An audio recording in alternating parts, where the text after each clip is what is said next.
If you plan to start your pre-order business in 2026, just watch this video so that you don't lose money. So first of all, what is pre-order? Pre-order basically means selling before you buy. Selling a particular goods before you buy those goods, right? Just like a wait list. Your profits depends on how well you estimate cost, how well you estimate shipping prices, how well you estimate the price of the goods, and the amount of goods you sell as well. Yes, that would also determine your profits. First thing I will tell you is that don't ever add shipping price to the price of the goods. Don't try that in your life. Don't do that. If you know that you want to have a successful pre-order business, don't try to add shipping prices with, even if you know the shipping price, you've imported that particular goods over and over again, give them an estimate. This is where number 2 comes in, right? Know how to estimate shipping costs.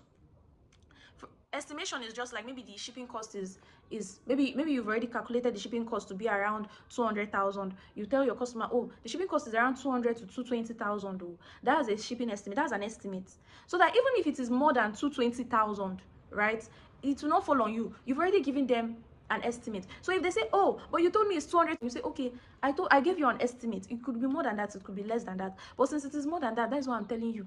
Because see, customers, they are a blessing and also a curse. They will yes. So don't add the prices together, because number 1, exchange rates also changes, right? I remember when I imported, I did a pre-order and I added, yes, I added shipping prices because I know the price of these goods. I've done my research, I've done everything. So I added the prices, everything. I was like, oh, there's no way I'm going to run a loss. Okay, I ran a big loss. Yes, I ran a very big loss. So don't do that. Another thing is that exchange rates also changes. The reason why you shouldn't add the two things together is because weight and size of an item also changes. For example, now maybe you help the customer import something of around 5 kg, and you've already told the customer, okay, 5 kg is 20,000 naira. The customer already said, okay, they've even sent you the 20,000 until it gets to the warehouse, and the warehouse resize it and pack it to see that it is 8 kg or 7 kg instead of 5 kg. Okay, so always give an estimate. Always estimate. Don't add these two prices together, the price of the goods and the shipping costs. Don't do that. I also explained that you should know how to calculate you should know how to estimate shipping. So there's difference between weight and CBM, right? Weight is for air shipping. Weight is for air shipping, but CBM is the cubic meter of the goods. That's the length, breadth, and height of the goods, right? So that is, for example, if you want to import fridges from China and you are using C, they are not going to calculate the weight of the goods. They are going to calculate the size of the box, right? So that is how to calculate CBM. Another thing you need to notice that always ask the supplier for the weight of the goods or for the size of the goods. If it is for C, always ask the supplier so that you have an idea of what is going to cost and how to calculate it. And if you want to give your customers a shipping estimate, you need to know the weight or the size. You cannot just guess prices. This one is not too heavy now, it will not pass this amount, it's not okay. It will shock you. Don't guess prices, calculate. You see, if you are an importer, you will know how to do maths by force by fire. You don't like maths, you will know how to do it by force. You message your supplier. That is, for example, maybe you are getting 10 boxes of air fryer. Maybe you are getting 10 boxes of air fryer, and it is already on the supplier's page, that in the display page, that okay, this goods is 20 times 20 times 15. Then you can use it to calculate how many. If you are getting 10, you can get your estimate weight from there. Choose shipping method based on the products. Okay, for example, you are importing fridge for a customer and you are now using air to import fridge, or maybe washing machine. You are using air to import washing machine. So you should know the shipping method you are going to use for the particular goods you are importing. Okay, for example, if you want to import wigs now, you are not using C for wigs. Why? Wigs are not heavy normally, so you can use air for wigs. Or you want to import phones, you are not using C.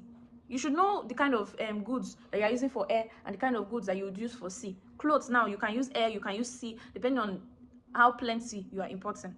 Always be clear with your customers. If there is anything, you should be clear with them. If there's a delay, you can let them know. There's no need for you to just shut your customers out and not tell them anything. Always let them know if there's a delay, if there's anything. See, some customers will not still understand you. They will still want to be like, no, you told me July, you told me this. But you have to just explain to them, right? Just explain to them. Yes, some customers will understand and some will not understand, and that's okay, that's fine.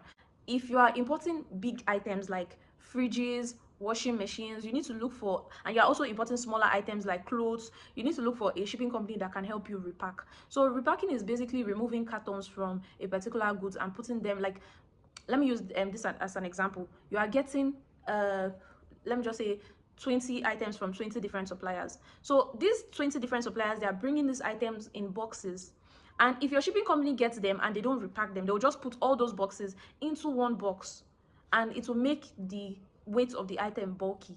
So this is where you find a shipping company that can help you repack. Companies like Fast Forts and main Service Cargo, they help repack, right? They would help you remove the cartons of those items and make it look less bulky. And if you are importing with sea and you're importing things like fridges and the rest, they are going to put those smaller items into the big items like the fridge, right? And they will close it and ship it down to you in Nigeria. Yes, some shipping companies do that. Some shipping companies, they will charge, and some people prefer using repacking agents. I don't advise using repacking agents, because how much is your gain that you'll be using repacking agents? So if you have the money, fine. If you don't have the money, just look for a shipping company that can help you. Fast Forts, their name is Fast Forts, but they are not fast. That's just my only issue with them. They are not fast.